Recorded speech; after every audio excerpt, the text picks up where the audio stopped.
Because as a man, you are responsible. You are to take full responsibility to rule to the best of your ability for the betterment of yourself and all others within your domain.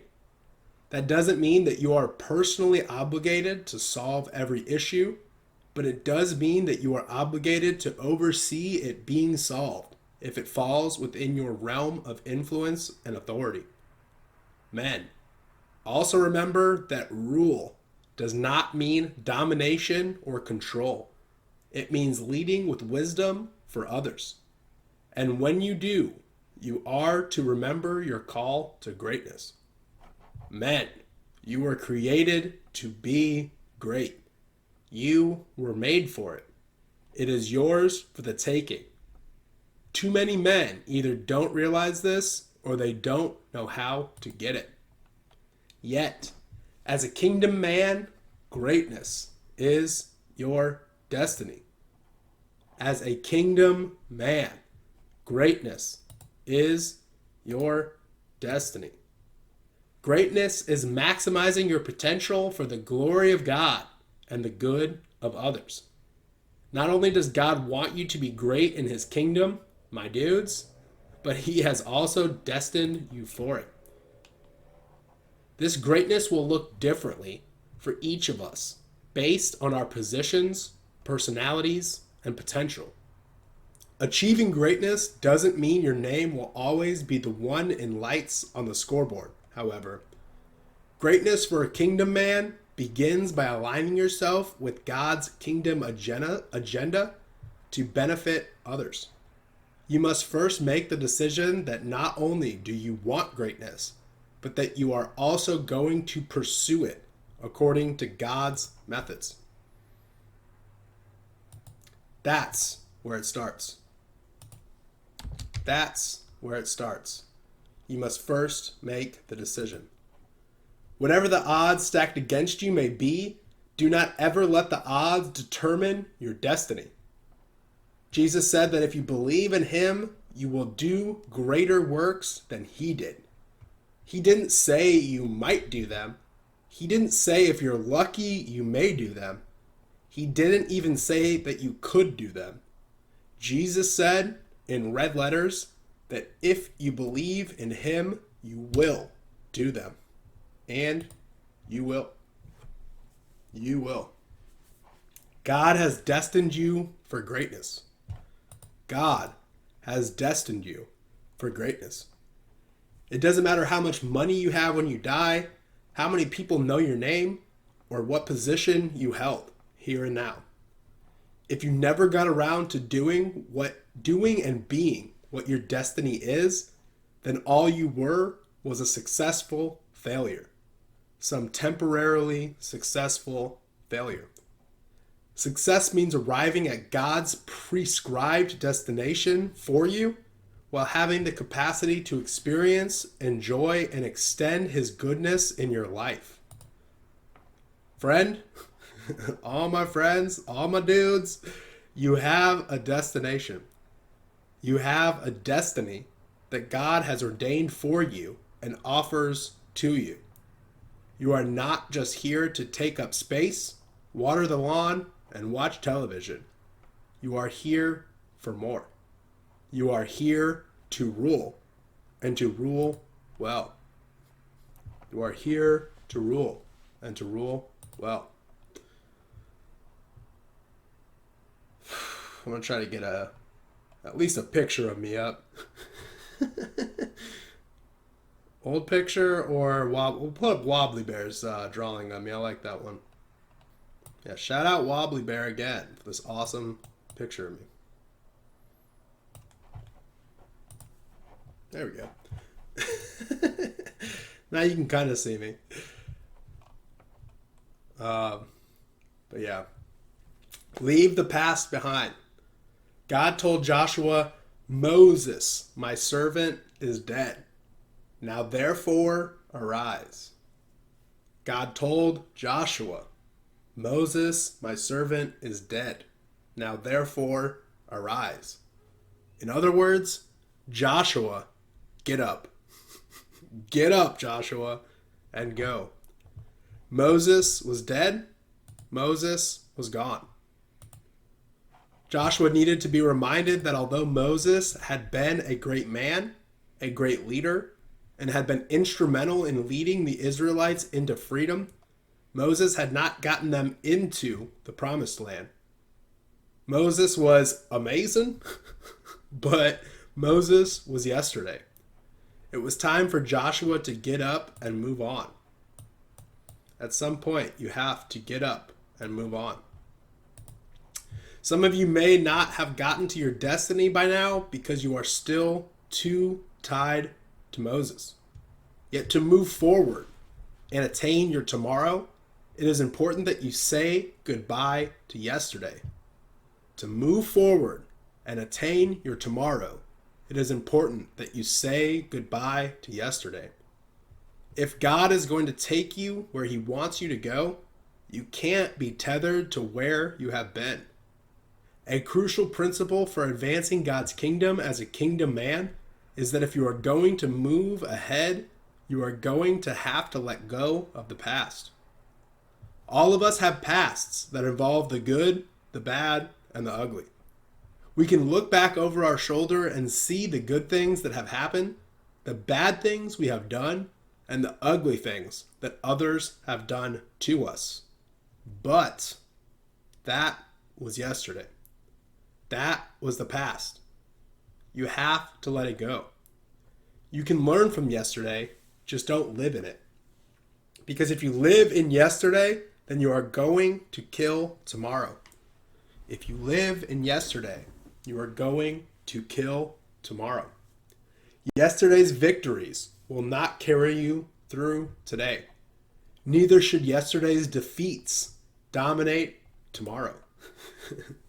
Yesterday's victories will not carry you through today. And neither should yesterday's defeats dominate tomorrow. You are tied to a rope called yesterday. You can only go so far. God began his talk with Joshua by giving an important reminder. Moses was gone. Then he told him to get up and get going. Get up and get going. Remember, if Satan can keep you looking back, then he can keep you from moving forward. Everything that God has destined for you, he has already given to you. It is located in the heavenly places, so now your job is to draw it down. What God says in the invisible spiritual realm gets pulled down through faith. Faith is never simply a feeling. Faith always involves your feet.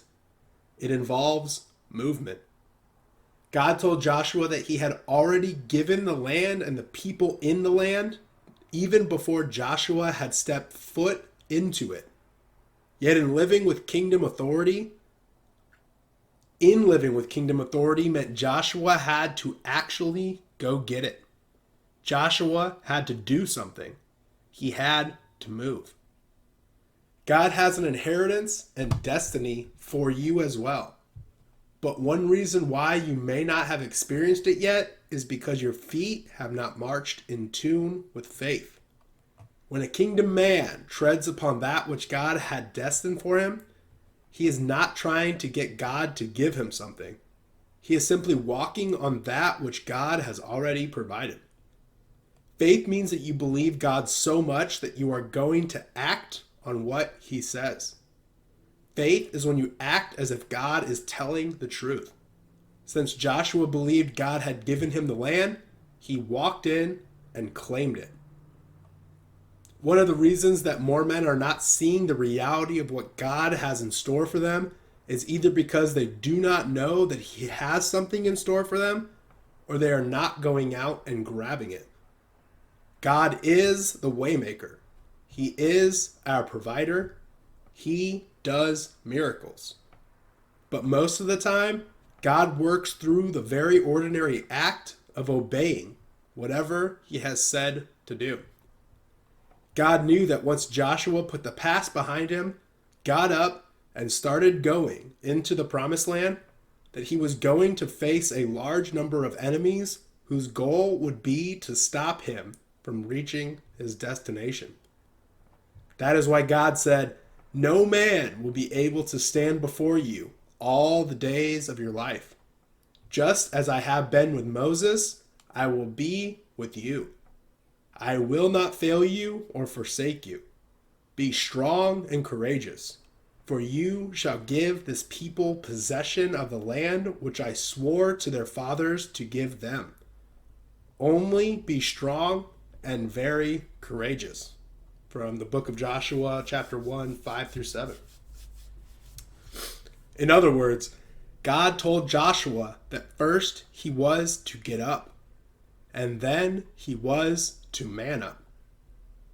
The reason Joshua needed to man up was because people in the land were not going to like the fact that he just showed up. Unfortunately, many of us have been stopped from pursuing the fullness of God's purpose in our lives because of people. They might have been bad people, mean people, or even evil people. Yet whatever they were definitely larger and more powerful people. Maybe they had more money or influence than you. Maybe you shrunk back from moving forward because they made your life miserable or intimidated you by their size, strength, or status. But what you must understand when you face giants in your own life is that people, even on their best day, are still just people. And God is still God. God told Joshua that no matter how large the Canaanites towered over them, or how deep the Hittites growled, that no man would be able to stand before Joshua to block him from getting where God said Joshua was going to go. God knows how to handle the people who are in the way if he can just get you to walk on the property. God knows how to handle the people who are in the way if he can just get you to walk on the property. Remember at all times that there is only one God, the God, our God, and the people around you are not him. While man may have a say, he does not have the final say. While the people opposing you may have a word, it is never the last word, unless you let it be the last word because you stop walking in faith. Before the battles began, God reminded Joshua to stay tied to his word. He reminded Joshua that strength was found in God's presence with Joshua and not in Joshua's own plans. God reminded Joshua that it was God himself who would make Joshua's way prosperous and grant him success, not Joshua's own strategies. Joshua was a military man who would have wanted to make his own plans and use his own methods to achieve victory. He would have wanted to lean on his own understanding, but God reminded Joshua that the way to experience success in the new land he was about to enter was by keeping himself tied securely to both the presence of God and his word. God's prescription for success is no different for us today. It has been spelled out for us clearly in that we are to stay within the boundaries of his instruction. The only guarantee of success is when you seek God's way, when you seek God. The more God is in the ruler role in your life, the more you will see him opening doors. And you will know that it is God opening the doors because he will do things that you didn't even know he was going to do. God will accomplish his purposes, but he will often do it in a manner unlike what you or I or Joshua would have strategized. Just let him lead. It can be difficult for men to let someone else lead, but he is God after all. And success comes when you master the skill of following God well. Men, let go of the past, seize your spiritual inheritance, focus on God rather than people, and tether your decisions to his word. because it is then that you will claim the victory that includes living out the fullness of your destiny. It is then that you will experience kingdom rule and authority on earth.